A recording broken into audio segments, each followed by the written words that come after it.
আজ হচ্ছে রবিবার, ঘড়িতে বাজছে সকাল 9টা। নতুন একটি ব্লগে তোমাদের সবাইকে জানাই স্বাগতম। তোমরা সবাই নিশ্চয়ই খুব ভালো আছো। আমিও খুব ভালো আছি। আজই প্রথম যে বন্ধুরা আমার ভিডিওটি দেখছো, প্লিজ সাবস্ক্রাইব করে নিও। পুরনো বন্ধুরা, তোমাদের সবাইকে অনেক ভালোবাসা। ভিডিওটি কেমন লেগেছে সেটি অবশ্যই কমেন্টস করে বলো। লাইক করতে কিন্তু একদমই ভুলো না। আমার Instagram ID Pinki Saha 703, please আমাকে ইনস্টাতে ফলো করে নিও। অ্যাবাউট আর ডেসক্রিপশানে আমার ইনস্টা লিঙ্ক পেয়ে যাবে। আজ কাজের তেমন একটা তাড়া নেই, মানে রান্নাঘর থেকে ছুটি। রান্নাবান্নাটা অনেক বড় একটা কাজ। যেদিন রান্না থাকে না সেদিন মনে হয় অনেক বড় একটা কাজ কমে গেছে।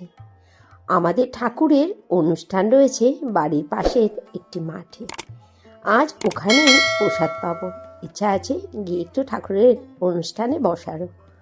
সকালের খাবার দাবারে তৈরি করে নিচ্ছি আজকে চাউমিন।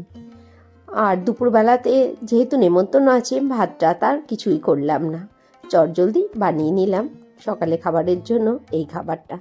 রান্নাঘরে ফাঁকি মারা রান্না বলতে এই চাউমিনটাই হচ্ছে সব থেকে সহজ। রান্নাবান্না করে নিয়ে কিচেনটাও নিচ্ছি পরিষ্কার করে। রান্না কম হোক বা বেশি হোক, কিচেনটা কিন্তু সেই সমানই নোংরা হয়। আর আমার কিচেনটা ক্লিন করতে বেশ অনেকটাই সময় চলে যায়। প্রতিদিন আমি খুব ভালো করে রান্নার পরে কিচেন ক্লিন করি। কিচেন কেন, আমি প্রতিদিনই আমার ঘরদোর খুব ভালো করে পরিষ্কার পরিচ্ছন্ন করি। এতে আমার শরীর মন দুটোই ভালো থাকে। একটুকু নোংরা আমার চোখে যেন সহ্যই হয় না। এখন ঘড়িতে বাজছে দুপুর 1টা। স্নান করে পুজো করে চলে এসেছি ঠাকুরের অনুষ্ঠানে। আমি, প্রতিষ্ঠা, আমার বান্ধবীর মেয়ে মিলে এসেছি। আর আমার ভাইয়ের মেয়েও এসেছিল। এই যে আমাদের ঠাকুর শ্রী অনুকূল চন্দ্র। আর ঠাকুরের 137তম জন্মবার্ষিকী অনুষ্ঠান রয়েছে এখানে। প্রচুর লোকের সমাগম হয়েছিল। আর যেহেতু ঠান্ডাটা একদমই কম ছিল, রোদের মধ্যে বেশ ভালোই লাগছিল। দূর দূরান্ত থেকে অনেক লোকের সমাগম হয়েছিল এই অনুষ্ঠানে। এখন হচ্ছে এখানে মাতৃ সম্মিলন। একটুখানি মাতৃ সম্মিলন বসে ঠাকুরের কথা শুনছিলাম, মনটা খুব ভালো লাগছিল। সারাদিন ঘরের কাজকর্মে এত ব্যস্ত থাকি যে এই সমস্ত অনুষ্ঠানগুলোতে খুব একটা আশাই হয় না। যাক, যেটুকু সুযোগ পেয়েছি তাড়িয়ে উপভোগ করে নিয়েছি। আর এটা হচ্ছে আনন্দ মেলা।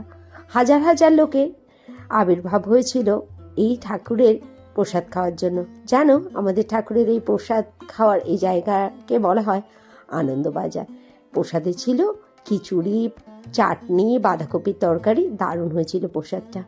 রাতের খাবারে আবার সেই শর্টকাট রান্না করে নিচ্ছি ম্যাগি। আজ আর রুটি করতে যায়নি। ছেলে মেয়েগুলো ম্যাগি, চাউমিন এগুলো খেতে তো ভালোই বাসে। চলো, এই দিয়ে আজকে ডিনারটা সারবো। আর আজকের ব্লগটা এখানেই শেষ করছি। Tata, good night.